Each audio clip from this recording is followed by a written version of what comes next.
This is Stephanie Ha from WISPolitics.com and WISPbusiness.com, welcoming you to a webcast conversation with the state's superintendent candidates.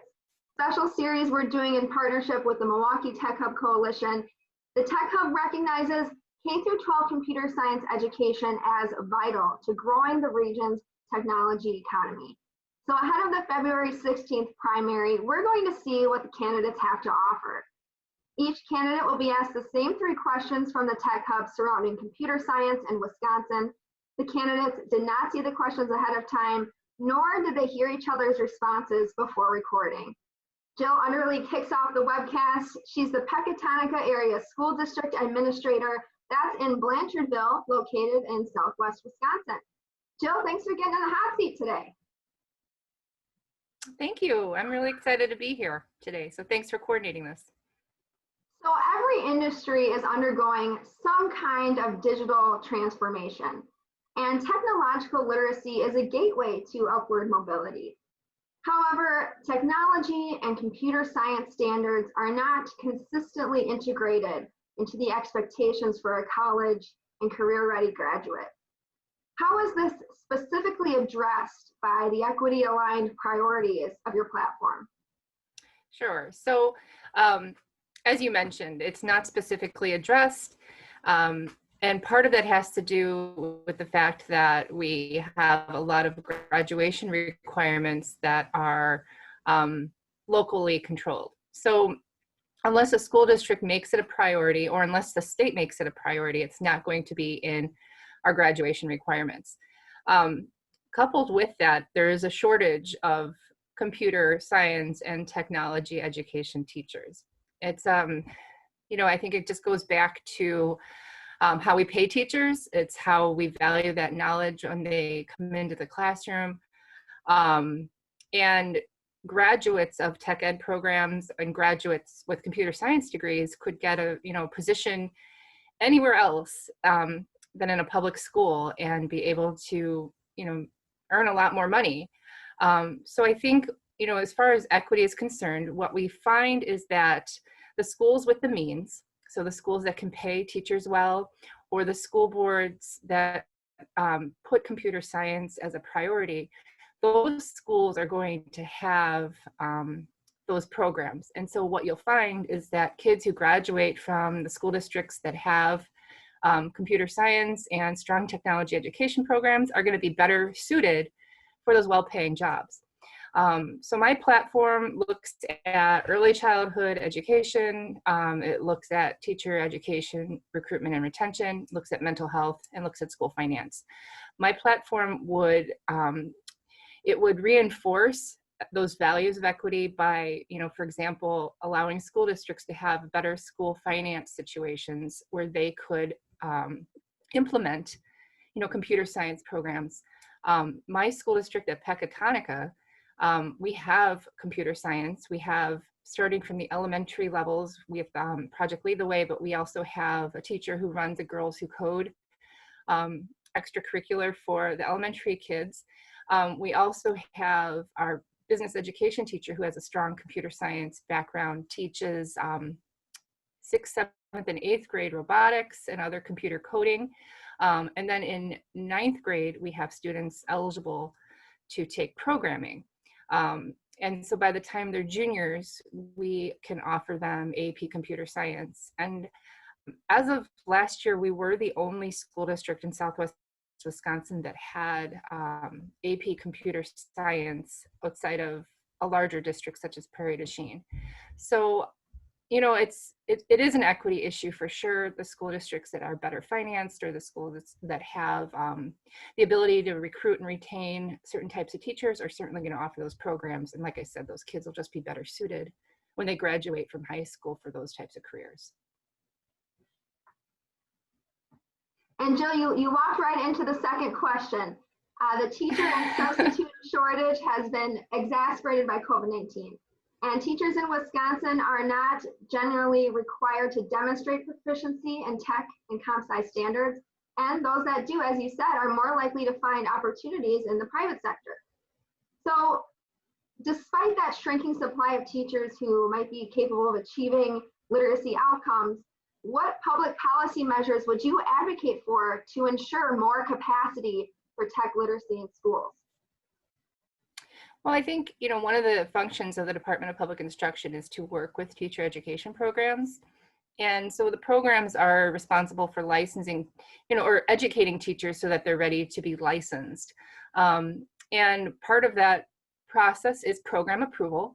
DPI does work with the schools and colleges of education. It works with the alternative licensing organizations in Wisconsin that are approved to license teachers. And so certainly, strengthening those skill sets by encouraging those schools and colleges to offer those licenses, but then also offer courses. So for example, it's in state statute that to be licensed as an educator in Wisconsin, you have to have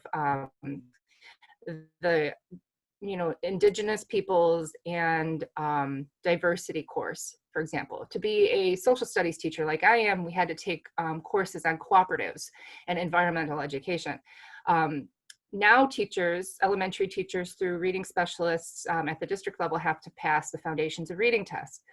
I think that a policy perspective on this could be that, or a policy recommendation could be that the state with the DPI recommendation says, you know what, we need our teachers to take, 1 or 2 courses in technology literacy, because what we've learned from this pandemic is that our teachers had to turn into virtual education instructors overnight. They had to do instructional design that was entirely virtual.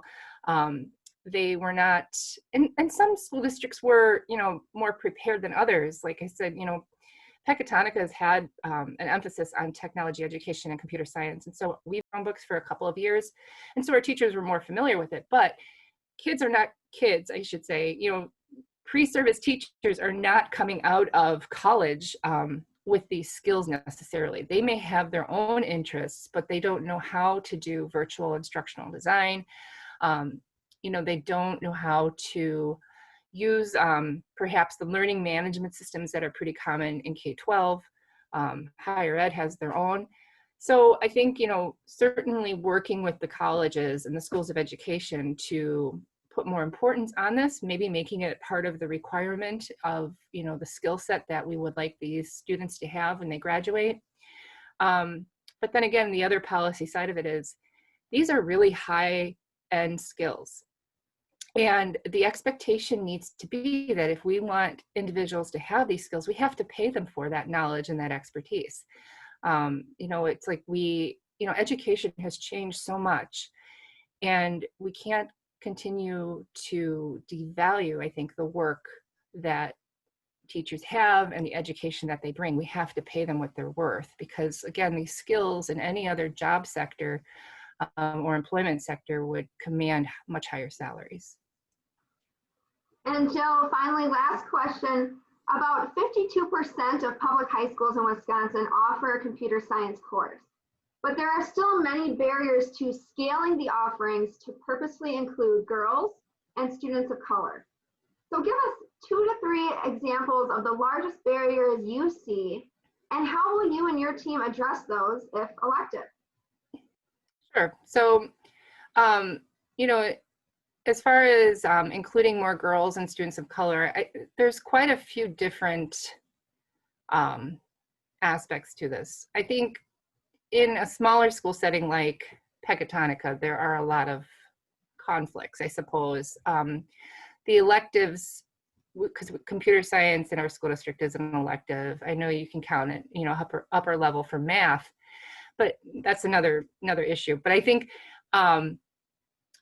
a lot of it, first of all, starts with choice. I mean, we have some competition between the different electives, being able to choose between, the fine arts, computer science, business, agriculture, and we just don't have enough students necessarily to pass things around. And so we have to stagger when we can offer those courses. And as far as, the other aspect I mentioned was it is very math-based, it's very logic-based. And I think there are these stereotypes or these stigmas that only certain individuals are, good at math or logic or science. And so it really starts from the younger years. And so one of the policy recommendations I would make would be what we're doing at Pecatonica, for example, is starting at the elementary level. We have the Girls Who Code program, we have the Project Lead the Way program. We use code.org, in our middle school computer sciences. And in middle school, it's required. Every kid has to take 6th, 7th, and 8th grade computers, which has a robotics component. We have an after-school robotics club, and we have good representation. But like you said, once you get to high school, it seems like that falls off. One of the things that my school board actually just started talking about at our curriculum committee meeting earlier this month was making freshman year computer science elective required. It's the first level programming course.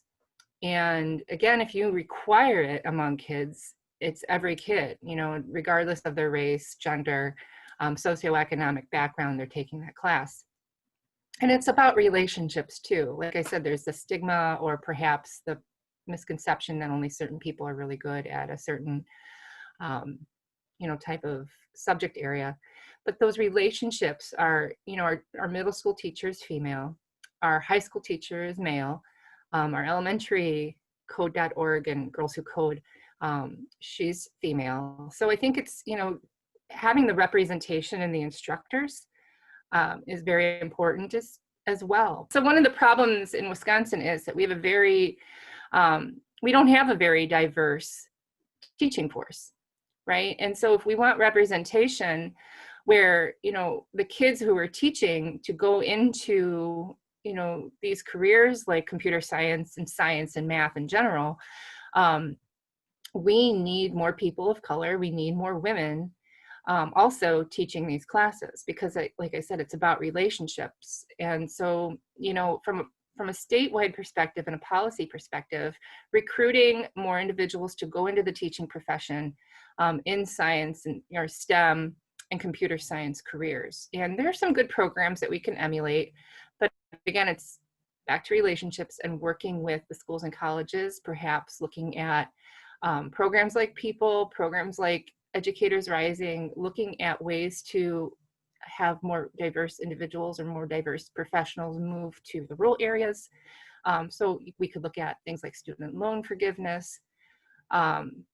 Just there's different things that we can explore, and there's different policy that has happened in other states that has worked. So I think that there's a lot of opportunity, and I think we could certainly get it to work in Wisconsin. Well, thanks, Jill, for sharing your thoughts with us today, and good luck to you in the primary.